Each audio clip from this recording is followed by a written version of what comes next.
जय स्वामीनारायण।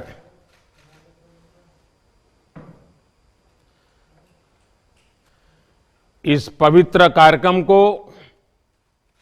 दिशा दे रहे पूज्य श्री देवकृष्ण दास जी स्वामी, महंत श्री देवप्रसाद दास जी स्वामी, पूज्य धर्मवल्लभ स्वामी जी, कार्यक्रम में उपस्थित सभी पूज्य संतगण, अन्य महानुभाव और मेरे प्यारे नौजवान साथियों, आप सभी को जय स्वामीनारायण। पूज्य शास्त्री जी महाराज श्री धर्मजीवन दास जी स्वामी की प्रेरणा से, उनके आशीर्वाद से राजकोट गुरुकुल के 75 वर्ष हो रहे हैं। मैं राजकोट गुरुकुल के 75 वर्षों की इस यात्रा के लिए आप सभी को हृदय से बहुत बहुत बधाई देता हूं। भगवान श्री स्वामीनारायण, उनके नाम स्मरण से ही एक नव चेतना का संचार होता है। और आज आप सब संतों के सानिध्य में स्वामीनारायण का नाम स्मरण एक अलग ही सौभाग्य का अवसर है। मुझे विश्वास है इस ऐतिहासिक संस्थान का आने वाला भविष्य और भी यशस्वी होगा। इसके योगदान और भी अप्रतिम होंगे।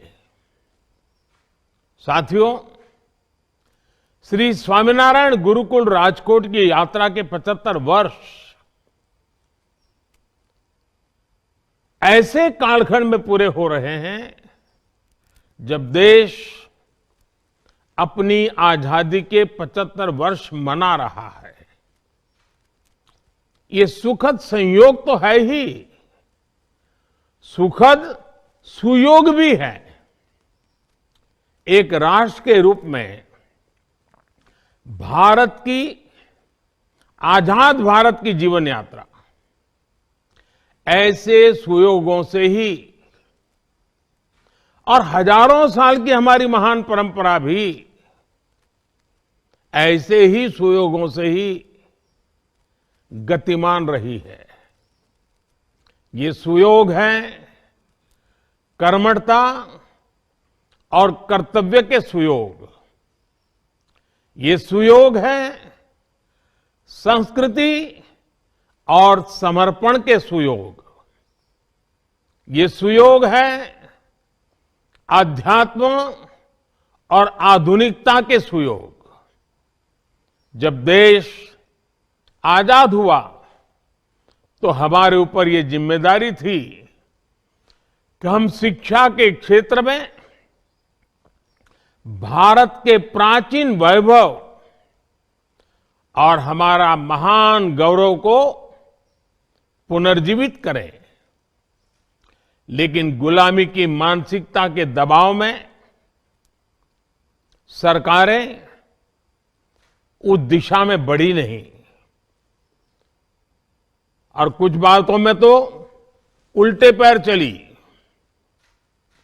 और इन परिस्थितियों में एक बार फिर हमारे संतों ने, आचार्यों ने देश के प्रति इस कर्तव्य को निभाने का बीड़ा उठाया। स्वामीनारायण गुरुकुल इसी सुयोग का एक जीवंत उदाहरण है। आजादी के तुरंत बाद भारतीय मूल्यों और आदर्शों की नींव पर इस आंदोलन को, इस संस्थान को निर्मित किया गया। पूज्य धर्मजीवन दास जी स्वामी जी का राजकोट गुरुकुल के लिए जो विजन था, उसमें अध्यात्म और आधुनिकता से लेकर संस्कृति और संस्कार तक सब कुछ समाहित था। आज वो विचार बूझ, वो विचार बीज एक विशाल वटवृक्ष के रूप में हमारे सामने है। मैं गुजरात में आप सबके बीच में ही रहा हूं, आपकी के बीच में पला बढ़ा हूं, और ये मेरा सौभाग्य रहा है कि मुझे इस वटवृक्ष को आकार लेते हुए अपनी आंखों से करीब से देखने का सुअवसर मिला है। इस गुरुकुल के मूल में भगवान स्वामीनारायण की प्रेरणा रही है। प्रवर्तनीया सद्विद्या भुवि यत् सुकृतम महत्, अर्थात सत विद्या का प्रसार संसार का सबसे पवित्र, सबसे महत्वपूर्ण कार्य है। यही तो ज्ञान और शिक्षा के प्रति भारत का वो शाश्वत समर्पण है जिसने हमारी सभ्यता की नींव रखी है। इसी का प्रभाव है कि कभी राजकोट में केवल 7 विद्यार्थियों के साथ प्रारंभ हुए गुरुकुल विद्या प्रतिष्ठानम की आज देश विदेश में करीब 40 शाखाएं हैं। हर वर्ष यहां हजारों की संख्या में विद्यार्थी आते हैं। पिछले 75 वर्षों में गुरुकुल ने छात्रों के मन मस्तिष्क को अच्छे विचारों और मूल्यों से सींचा है ताकि उनका समग्र विकास हो सके।